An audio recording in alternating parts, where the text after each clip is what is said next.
I miss Alabama once again, and I think it's a sin. Well, you say you got the blues. You got holes in I told you Southern rock didn't start with a single band, but with 15 songs that tore down the walls between blues, gospel, country, and rock. These weren't just chart hits, they were raw, soulful stories, laced with rebellion, heartache, and swagger. Some sparked controversy, some rewrote the rules of radio, one even got a brothel shut down. Together, they lit the fuse for a movement that defined a generation. So let's crank it up, because we are going through 15 groundbreaking songs that gave birth to Southern rock. Gonna take a freight train down at the station now. Number 1, Can't You See by the Marshall Tucker Band, 1973. You can feel the ache in every line of Can't You See. With its lonesome lyrics and bluesy grit, this track became a blueprint for Southern rock's emotional core. And just when you think you've heard it all, a flute cuts through the mix, adding a ghostly edge that no one saw coming.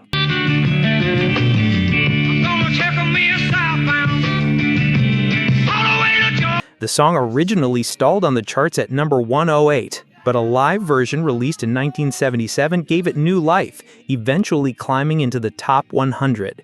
After bassist Tommy Caldwell's tragic death in 1980, fans said the song hit even harder, turning into a spiritual tribute. Down at the station now.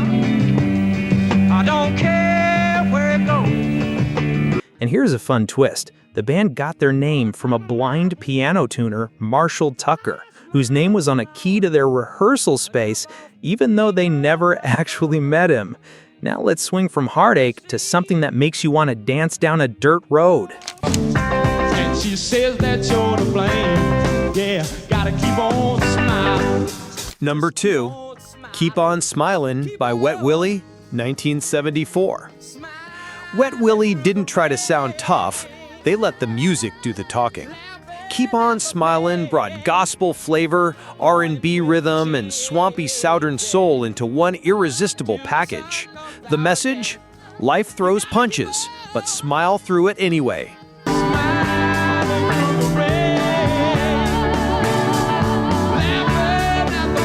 Jimmy Hall, the band's frontman, said the lyrics came to him after a fight with the label that nearly broke them up.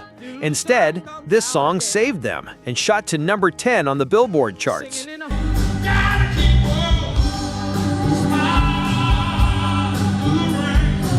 Some fans claim the cheerful tone masked deep frustration with the industry, and others say it quietly inspired the rise of Southern pop rock. Either way, that groove, unforgettable. But now we leave the sunshine behind, because the next track was forged on stage, drenched in sweat and soul. Well, my temperature's rising and my feet on the floor. Crazy people about to go to water, so Number 3, Gimme Some Lovin' by Delaney and Bonnie, 1970. When Delaney and Bonnie hit the stage in 1969 with Eric Clapton and Dwayne Allman in tow, something electric happened. Their cover of Gimme Some Lovin' wasn't just a throwback, it was a reawakening. With growling guitars, gospel shouts, and unfiltered energy, this live recording captured the chaos and charisma that would define Southern rock shows for decades. Rumor has it, Dwayne Allman skipped his own gigs just to play with them.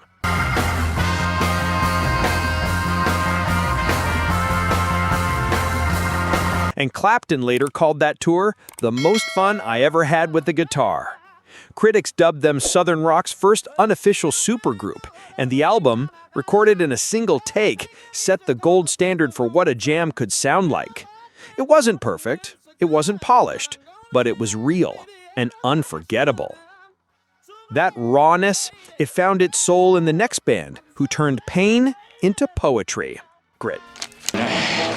In that Texas town, baby, about that shack. Number 5, Grange by ZZ Top, 1973.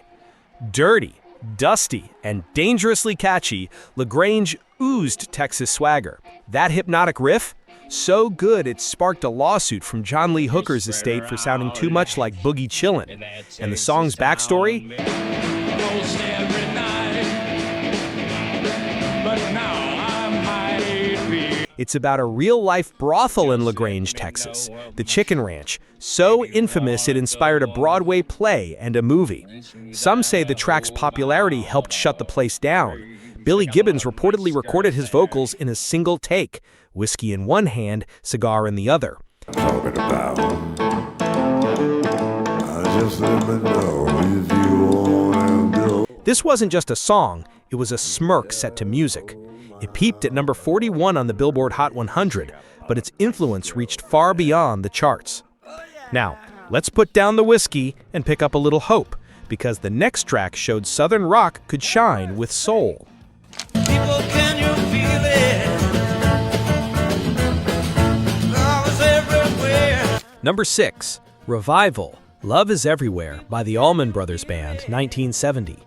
With its jangly guitars and hopeful lyrics, Revival brought a new vibe to Southern rock, one rooted in peace, not pain. Written by guitarist Dickie Betts, not Greg Allman, it marked the first time someone outside the band's usual songwriting duo shaped their sound. The line, Love is Everywhere, felt like a prayer wrapped in harmony. At the time, some fans were confused. Was this really the Allman Brothers? Can you feel it? Love is everywhere. People, can you feel it? But others saw it as a bold move toward musical growth. Here's a fun fact. Betts reportedly wrote it during a long solo walk, inspired by a stranger who handed him a flower and said, "The world still wants you."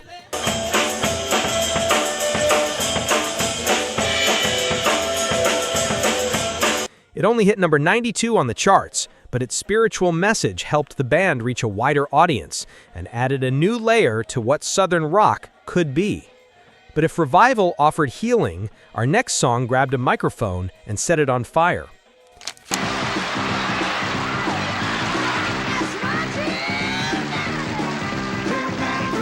Number 7, Jim Dandy by Black Orc, Arkansas, 1973. Wild, flashy, unapologetic. Black Orc, Arkansas took a 1950s R&B tune and cranked it up to 11. Their version of Jim Dandy was a full-blown Southern rock spectacle, with frontman Jim Dandy Mangrum howling like a preacher at a bar fight.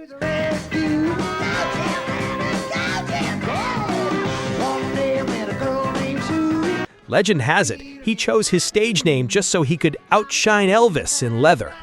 The band's chaotic stage shows were notorious. Pyrotechnics, shirtless solos, and a level of energy that got them banned from multiple venues. But it worked. This version hit number 25 on the Billboard Hot 100.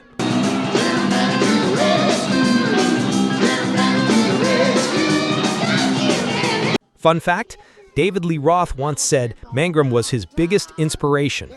Jim Dandy proved that Southern rock didn't have to be moody or mellow.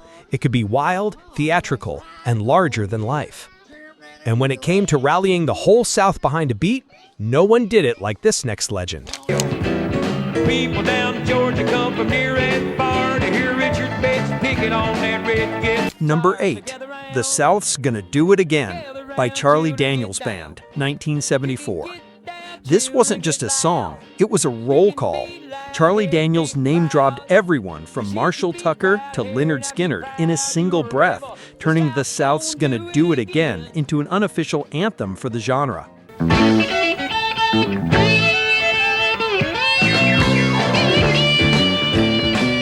Critics were split. Some heard it as a celebration, others as a loaded political statement. But Daniels always insisted it was about music, not history. One rumor says it was inspired by an overheard bar conversation where someone joked, "Southern rock's just a phase." Well, the train to grind the switch is running right on time. Tucker boys are cooking down in Carolina. People. Daniels took that personally. With its fiery fiddle and stomping rhythm, the track hit number 29 on the Hot 100 and helped launch the Volunteer Jam concert series where Southern bands jammed into the early hours. It wasn't subtle, but it was unforgettable. And while Daniels rallied the troops, the next band took flight, literally.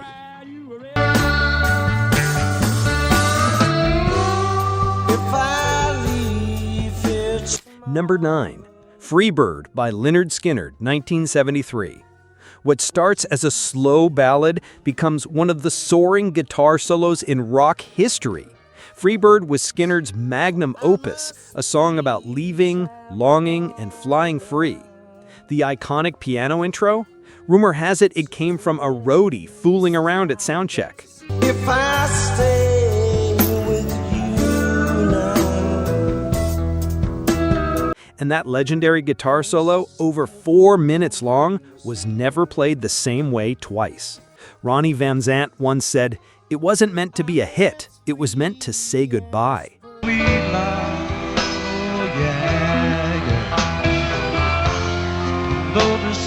When the studio tried to cut it down for radio, the band fought back.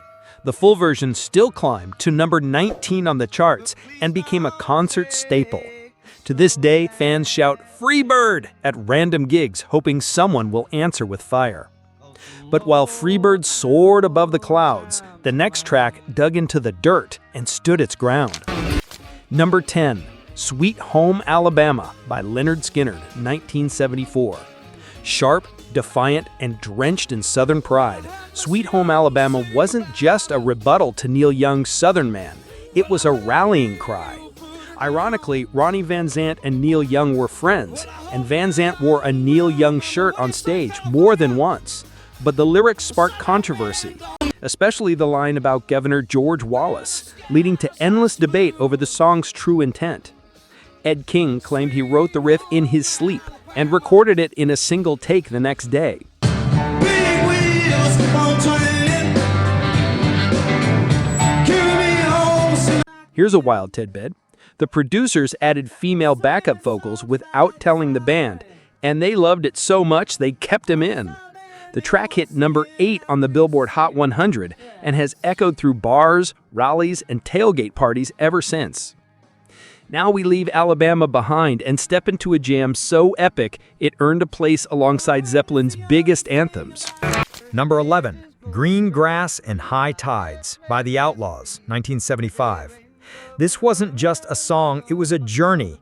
Clocking in at over 9 minutes, Green Grass and High Tides delivered layered guitars, soaring solos, and a finale that felt like a Southern rock opera. Fans often call it the Southern Stairway to Heaven, and for good reason. Legend has it that the dual guitar solo wasn't even planned. The band just kept playing until the engineer ran out of tape.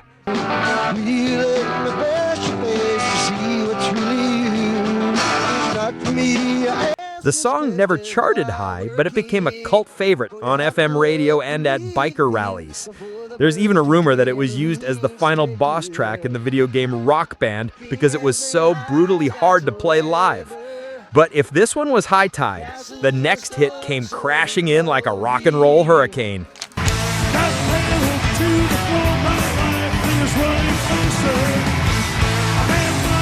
Number 12, Flirtin' with Disaster by Molly Hatchet, 1979.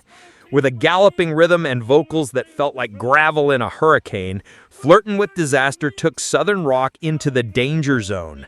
Danny Joe Brown's raspy delivery and the band's 3-guitar attack gave it an edge that flirted with heavy metal.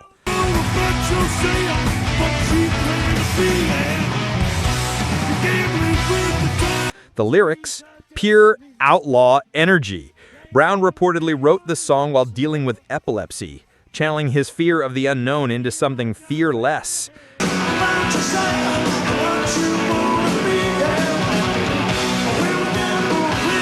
A rumor floated around that the record label initially rejected the track for being too aggressive, but after radio stations started playing bootleg copies, the label had no choice. The song became their biggest hit, peaking at number 42 on the Billboard Hot 100, and it turned into an anthem for everyone barreling down the highway with nothing to lose. But Southern rock wasn't all thunder and fire. Sometimes it got clever, ironic, and smooth.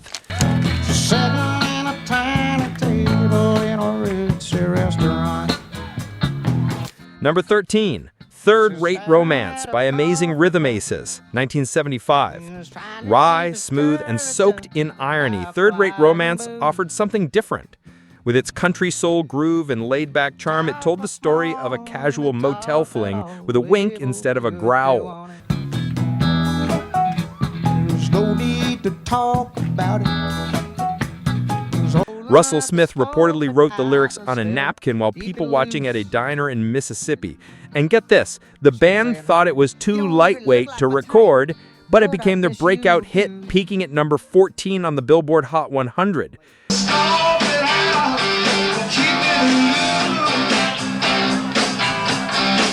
Some claim it helped bridge the gap between Southern rock and country pop crossover in the late 70s. It may not scream rebellion, but it whispered something just as powerful: truth, dressed in a cheap suit and sunglasses. Now trade that smirk for a scowl, because the next track swings back with a vengeance. Worried about old John D. Walker. And the girl Number 14, Trudy by the Charlie Daniels Band, 1974. Trudy doesn't waste time. It kicks off with a phone call, a bad mood, and a bottle slide guitar that screams trouble. Inspired by Charlie Daniels' run-in with a feisty bartender in Oklahoma, this song tells the story of a man calling his lady from jail and asking her to bail him out before he takes care of business himself. John Lee Walker was a card mechanic. Had a hand for trouble and an eye for... Daniels' slide guitar was reportedly done using a real beer bottle on the first take.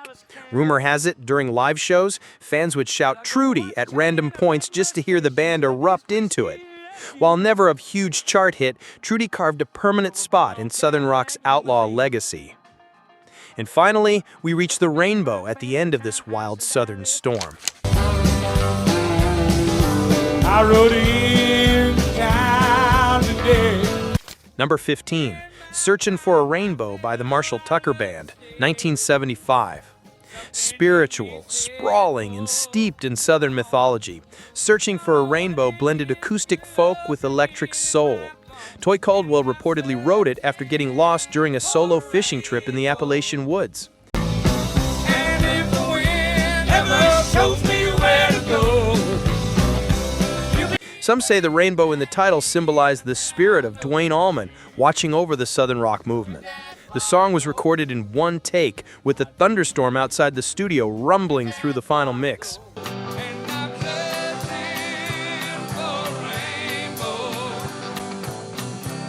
It didn't burn up the charts, but it became a staple at biker festivals and spiritual revivals alike.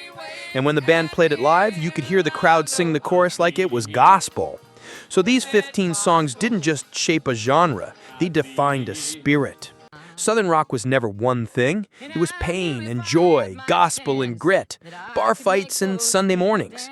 These tracks told the truth, took risks, and left echoes that still rattle through jukeboxes and arena speakers alike. So which of these anthems hit you hardest? Was it the freedom of Freebird or the fire of Flirtin with Disaster? Drop your favorite in the comments, hit like, and don't forget to subscribe. Because of the South, it's still got stories to tell, and we're just getting started. If I leave